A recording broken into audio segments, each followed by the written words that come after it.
দুই ভাগে ভাগ করা ছোট্ট একটা রুমে ঢুকতেই মনে হবে যেন কোনো ট্রফির দোকান কিংবা ক্রিকেট গ্যালারি।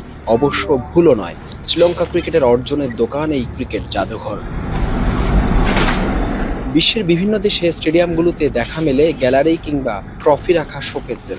কোথাও কোথাও আছে জাদুঘরও, যেখানে স্থান পায় ওই দেশের ক্রিকেট আর ক্রিকেটারদের স্মরণীয় মুহূর্ত কিংবা অর্জন। তেমনি শ্রীলঙ্কার এই ক্রিকেট মিউজিয়াম।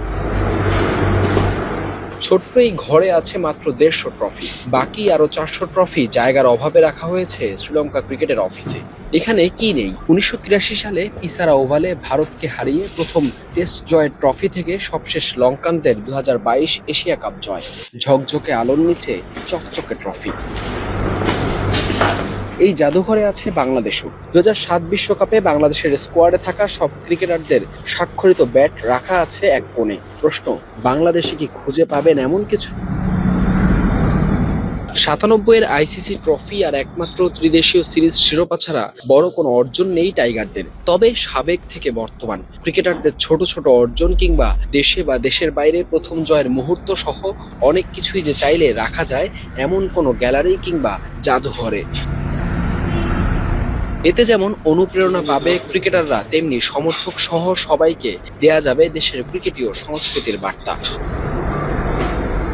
এর জন্য দরকার শুধুই সদিচ্ছা। সেটা বিসিবির কতটুকুই বা আছে সে নিয়েও আছে প্রশ্ন। তবে এবার এমন কিছুর উদ্যোগ নিতে যাচ্ছে বিসিবি, জানিয়েছেন cricket operations chairman Nazmul Abedin Fahim. না থাকাটা খুব লজ্জার, কিন্তু কারণ প্রত্যেকটা দেশের জন্য যাই আমরা দেখবো যে তাদের প্রত্যেকের আর্কাইভ আছে, মিউজিয়াম আছে। এটা নিয়ে অলরেডি আলাপ হয়েছে আমাদের। আপাতত আমরা হয়তো চেষ্টা করব যেই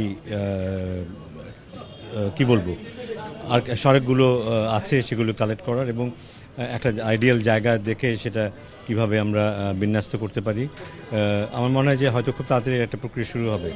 রকিবুল হাসানের জয় বাংলা স্টিকার লাগানো ব্যাটের গল্প যেমন জানেন না অগণিত সমর্থক, তেমনি এই পরিকল্পনা বাস্তবায়ন না হলে হয়তো কয়েক যুগ পর ফিকে হয়ে যাবে সাকিব তামিমদের নামও।